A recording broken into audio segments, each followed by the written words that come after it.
घरों में जो लोग बैठे हैं उधर भी देख रहा हूँ। अरे भैया तुम तो एकदम चढ़ गए हैं। ये आप लोगों को अच्छा से पता है, सबके मालूम बा कि मनोजवा काहे खातिर आइल बा। और हम आपसे ज्यादा समझदार नहीं है, हमसे ज्यादा समझदार आप लोग हैं। हमसे ज्यादा योजनाएं आप लोग बना रहे हैं, हमसे ज्यादा आप लोग नरेंद्र मोदी का महत्व जानते हैं। और जैसे हमारे नरेंद्र मोदी जी एक गरीब घर से निकल के खड़े हुए हैं, वैसे ही जो हमारा आपका प्रतिनिधि है गोपाल शेट्टी जी, वो भी एक बहुत ही गरीब घर से निकला हुआ व्यक्ति है। और हम ही नहीं जानते हैं, आप लोग भी जानते हैं कि गरीब का दर्द कौन समझता है? गरीब समझता है। गरीब का दर्द गरीब समझता है। मनोज तिवारी भी आज आपके सामने खड़ा है। किसी ने मेरे कंधे पे गमछा दे दिया है। ये गमछा मेरा बड़ा पुराना साथी है। हमने जब फिल्में भी किया है तो गमछा नहीं छोड़े। आपने देखा था देहाती बाबू, आपने देखा था ससुरा बड़ा पैसा वाला, आपने देखा होगा। हम आपसे जो भी बात कहने आए हैं, 29 अप्रैल को आपको जगे रहना है भैया। हमारे गांव में एक गीत गाते हैं लोग कि उठ जाग मुसाफिर भोर भई, अब रहे न कहाँ जो सोवत है। सुने हैं कि नहीं सुने? सुने हैं ना कि उठ जाग मुसाफिर भोर भई, अब रहे न कहाँ जो सोवत है। जो जागत है सो पावत है, जो सोवत है सो खोवत। चट देनी मार दे लिखी के तमाचा ही हंस देनी। सुने हैं ना? रिंकिया के पापा ही हंस दे। अब मेरा गाना तुम्हें गांव से गाया कि सुनीला की मर्द के ना नाम लिहल जाला, उनका बिना नाम लिहले कुछो न कहाला। नाम लेके कहले कि चाय दो जरा सा ही हंस। देखो सब मुस्कुरा रहे हैं, सब सोच रहे बतिया तो मनोजवा ठीक है कहता। लेकिन आप विचार करना कि जिस मनोज तिवारी को आपने सुपरस्टार बना दिया, वो भीड़ में फुटबॉल क्यों बना हुआ है? कि वो अकेला चल पड़ा है, मैं उसकी कतार हूँ। वो अकेला चल पड़ा है, मैं उसकी कतार हूँ। हाँ मैं भी चौकीदार हूँ, हाँ मैं भी चौकीदार हूँ, हाँ मैं भी चौकीदार हूँ, हाँ मैं भी चौकीदार। एक प्रधानमंत्री कहता है मैं चौकीदार हूँ, मैं रात में सोता नहीं हूँ। मैं सीमा के ऊपर जब कोई खतरा आता है, जब हमारे देश के सैनिक सर्जिकल स्ट्राइक करने जाते हैं तो मैं सोता नहीं हूँ, जागता रहता है। चोर, अब चौकीदारवे के चोर कहता।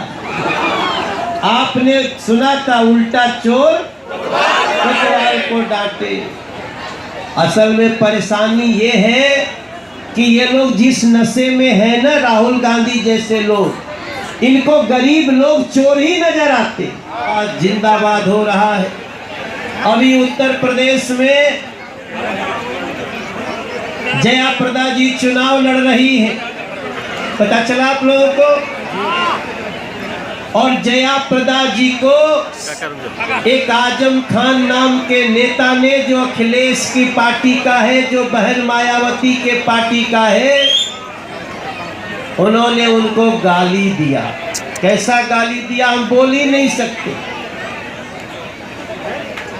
पता नहीं आप लोगों को पता है कि नहीं है, मैंने ये मान किया, मुझे अभी बॉम्बे में पता चला सारी मर्यादाएं तोड़ डाली हैं। एक महिला को गाली दिया।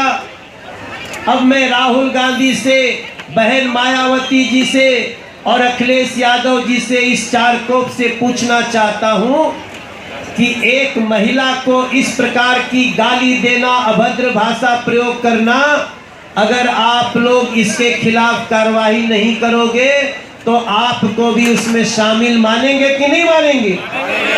अगर आपने उनको नहीं रोका तो आप भी बराबर के हकदार होंगे। और अब महिलाओं की, मायावती जी तो खुद एक महिला है, एक महिला को ऐसी गाली मैं आपसे बोल नहीं सकता, मैं बोलना चाहता हूं लेकिन मैं यहां नहीं बोल सकता, ऐसी बात बोल दी है कि चारकोप की गलियों से हो रहा मुहूर्त है। ये मेरा नया भाव है आपके लिए कि चारकोप की गलियों से हो रहा मुहूर्त है और 5 साल और हमें मोदी की जरूरत है। 5 साल और हमें मोदी की जरूरत। मैं सोचता था ये बाबूजी तो बहुत गुस्से में है और मुझे नहीं पता था कि हमारे देश का प्रधानमंत्री इतना बात समझेगा कि नहीं समझेगा। लेकिन जैसे ही 13वीं आई, 13 दिन के अंदर हमने पहले पाकिस्तान को बोला कि आप लोग आतंकवादियों पे कार्रवाई करो, नहीं किया। रात में हमारे 12 विमान निकले और हमारे देश के सैनिकों ने लगभग 400 से ज्यादा आतंकवादियों को मार करके वापस देश में आ गए। नरेंद्र मोदी के लिए तालियां बजने लगी। हमें नरेंद्र मोदी पे बड़ी हार होगी। देखिए, भारतीय जनता पार्टी का गठबंधन दिल्ली की जनता से हो गया है, आम जनता से हुआ है। और जिन लोगों ने 15 साल कांग्रेस ने शासन किया, जब उसको लगा मेरी अब नहीं चलेगी तो इन्होंने एक बी टीम बना दी, आम आदमी पार्टी। आज की जो स्थिति है वो तो आप देख ही रहे हैं। लेकिन अच्छा हुआ कि राहुल गांधी के मुंह से निकल गया कि अरविंद केजरीवाल यू टर्न मारता है। अब आपका कांग्रेस का ही पैदा किया हुआ एक अरविंद केजरीवाल वो एक्सपोज हो चुके हैं। आप जान लीजिए, मैं तो चुनौती देता हूं इनको, ये लोग जितना आपस में एक दूसरे की खिल्ली भी उड़ा रहे हैं और मिलने की भी बात कर रहे हैं, तो 2 चीज स्पष्ट हो गई है। आप राहुल गांधी जी का डेस्परेशन भी देख सकते हैं और अरविंद केजरीवाल की अवसरवादिता भी देख सकते हैं। लेकिन ये जैसे ही करते हैं गठबंधन, मैं तो कहता हूं कर लीजिए जी बाबू लोग, आप कर लो, क्योंकि ये गठबंधन होते ही दिल्ली से आम आदमी पार्टी वैसे ही समाप्त हो जाएगी जैसे बिहार और यूपी से समाप्त हो गई।